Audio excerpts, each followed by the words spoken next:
सबैलाई स्वागत छ मेरो नयाँ भ्लगमा। आजदेखि म एकदम राम्रो तरिकाले यस युट्युब च्यानलमा म जहिले पनि भ्लग हाल्नेछु।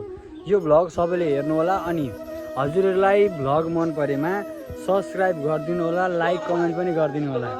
यहाँ हेर्नु, हाम्रो बेलायती फल खानको लागि हाम्रो गुरुजनहरू आउनु भएको छ। बेलायती फल कस्तो लागेको छ? एकदम दिव्य, एकदम दिव्य छ। हजुरको लागि कस्तो लाग्छ? एकदम दिव्य, प्रभुको कृपाले गर्दा यति खान पाइन्छ। अहिले हामी प्रथम जगतगुरुपीठ कृष्ण गौशालामा छौँ। हामी अहिले यो गौशालाको यो कुम्भस्थल हो। कुम्भस्थल वहाँनिर शिवजीको मूर्ति छ, देखिरहनु भएको छ हजुरहरूले होइन।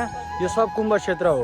यहाँ कुम्भको बेलामा चाहिँ एकदम व्यवस्थित तरिकाले हुन्छ। यो देखेर पनि हजुरहरूलाई कुम्भको याद आउनुपर्छ, सायद कुम्भमा आउनु भएको छ भने।